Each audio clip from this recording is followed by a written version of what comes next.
What's up, guys? It's Jason for the Rheeport for the week of February 12th.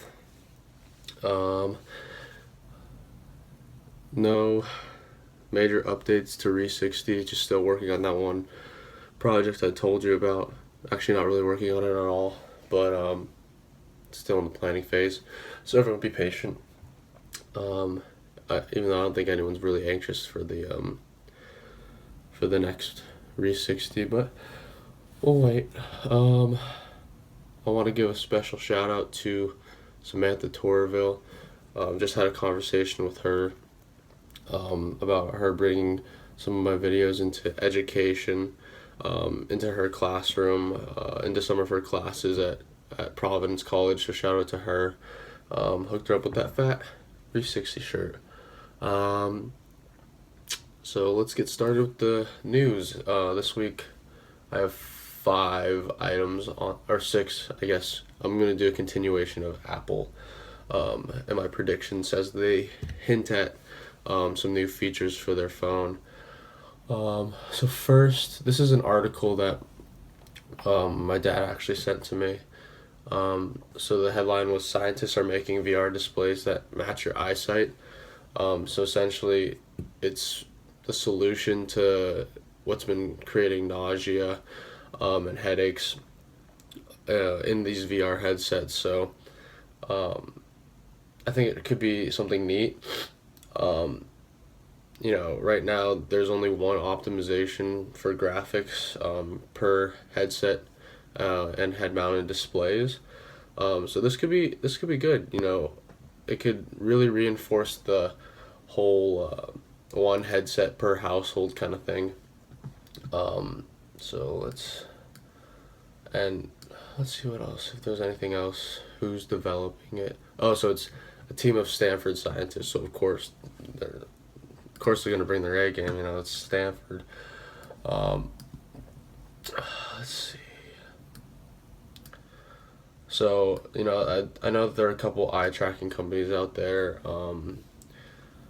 I know Toby's one of them. I've spoken to a representative from Toby before. So that's definitely, I think eyesight's going to be huge for VR, both in used as a navigational tool and a way of accessibility for creating a standardized headset display per household. All right. Second on the list is the fact that Facebook is going to be really focusing on web VR and social VR at some of the sessions at the F8 conference that they hold every year. So I guess I have a schedule. They're gonna work with. They're gonna speak about narratives in VR, bringing VR experiences to everyone. Social VR, creating a presence with social VR. Social VR is going to be one of those things that you see in the shows Black Mirror. It's really bringing. You think of Bitmoji, and then you think of how. Now you think of Bitmojis interacting with each other. It's kind of scary that we're going to that future, but there are many benefits to it. Businesses are going to use social VR for their conference calls. For my internship, we use Slack. It's a team conferencing site, or I guess an app more. It's a group chat, and Slack is huge in the tech industry for working remotely. So being able to have your Bitmoji as your representative avatar for those kind of meetings, it could be pretty powerful, especially since I think it was last year that they announced Mark Zuckerberg had like a facial recognition, so it could recognize your emotions, and then the Bitmoji would spew out an emoji like facial feature. So I guess it's kind of cool. And then web VR is going to be huge for data analytics. Just people have said that VR is going to be the last processing system for computers. So web VR should be pretty big. No one's really talked about it yet or really experimented with to the mass market. But I know that Google Chrome announced that they want to have a huge presence in the web VR industry. So that should be pretty exciting to see. So that conference is in April. Um, Yesterday, IMAX unveiled their first plan for, I guess it's, I think it's already out. It's their IMAX theater for VR. So they so the cost of tickets will be between $7 and $10, which actually isn't bad at all. Um, they're they didn't say if it's $7 per experience, because they have a couple of experiences on the Oculus Rift, HTC Vive. Um, Not sure if they have PlayStation VR, what I'm getting the sense is it's a $7 to $10, um, and then you can go and try a couple of different experiences. Also, it's mainly also they have a partnership with HTC Vive. So it's gonna be, which is actually gonna be incredible because HTC Vive announced Viveport, the subscription fee. So I'm curious to see how they'll incorporate that subscription fee or the service with the theaters. Now that there's gonna be a plethora of content. So right now the LA space has four futuristic pods that are equipped with the VR headsets. So it's a you know even people in the mainstream know that the movie theaters are experimenting with VR because it's a dying industry.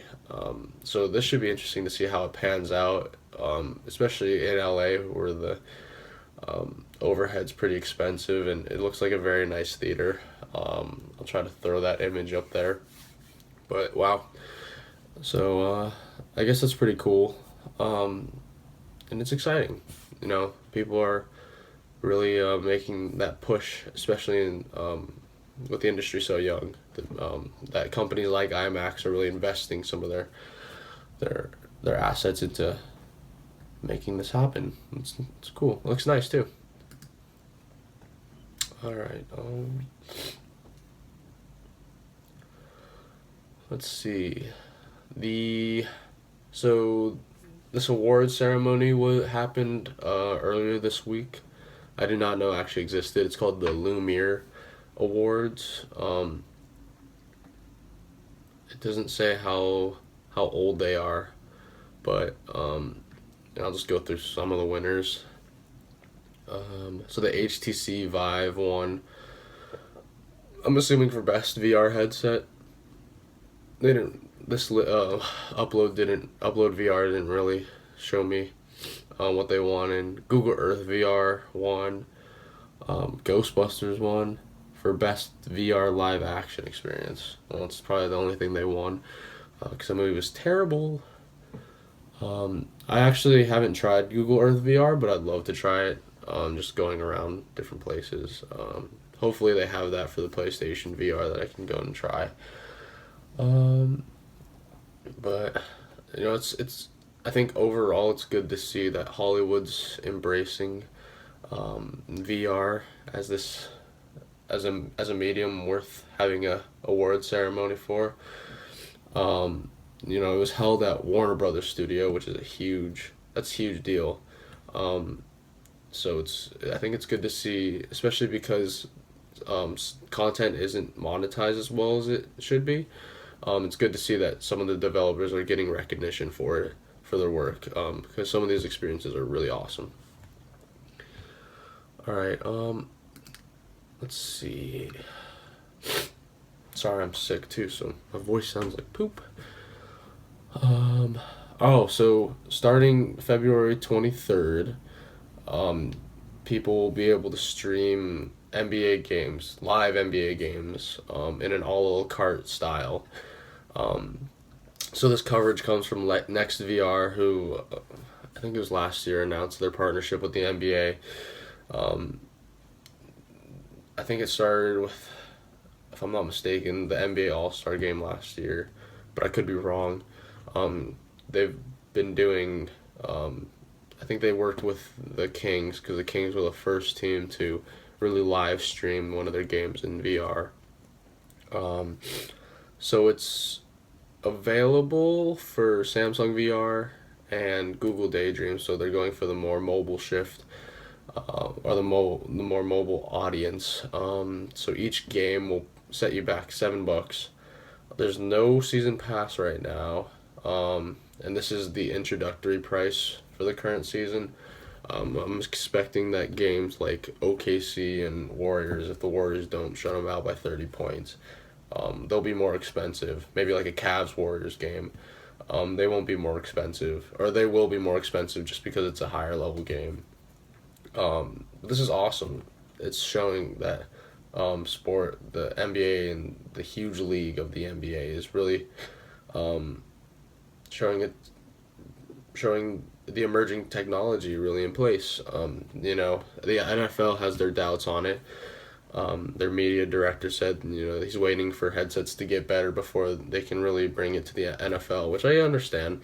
I've thrown a Samsung Gear VR, and I don't know if I'd really want to watch a basketball game, especially because when you go to a basketball game, you're in a relatively smaller arena compared to a football game, so it's a little more intimate, and just having that group of people together, that's what really makes basketball games fun. So I'm interested to see how they're going to capture that experience, instead of it just being a cool experience in 360 degrees. I want to see how immersive it can be, and that includes having the sound with it too.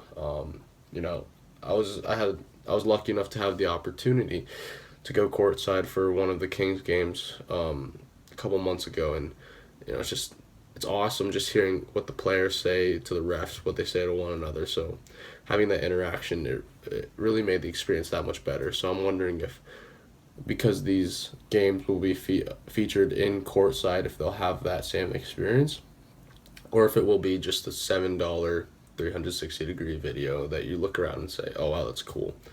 That's why I'm trying to shifting back 360 from, oh wow, that's cool, to, wow, this is amazing and I want to watch it again.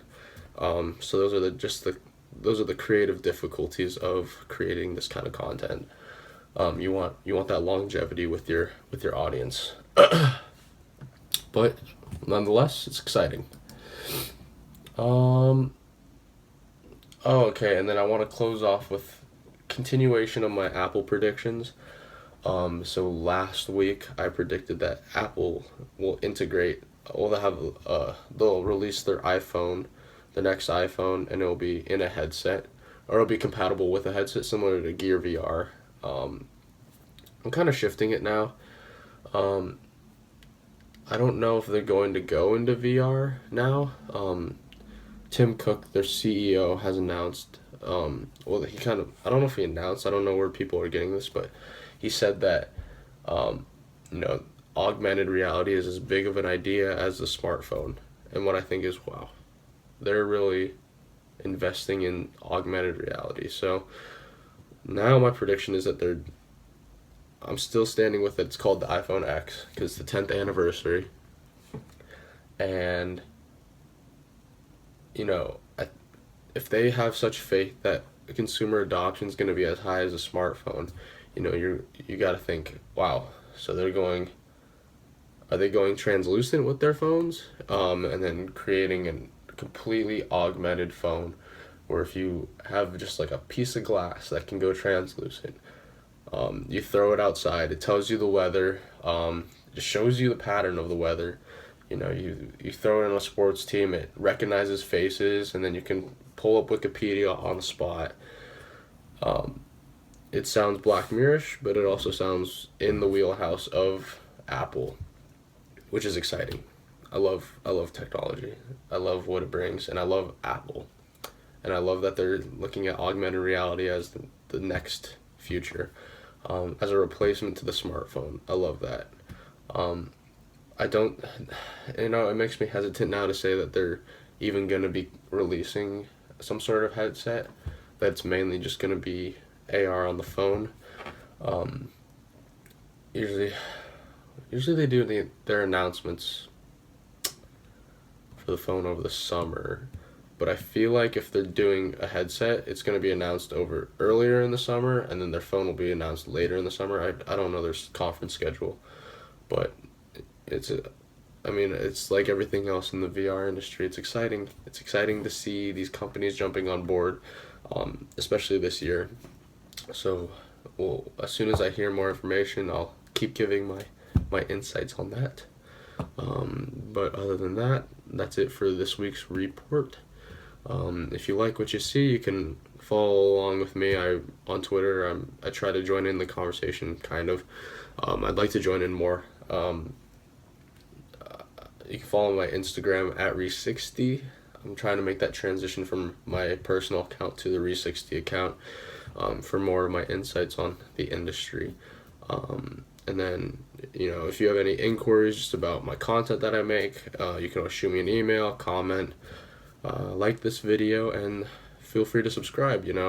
My campaign for 100 subscribers is still continuing, even though I wanted to get it in September, but that's okay. Trust the process. Let's get it. So yeah.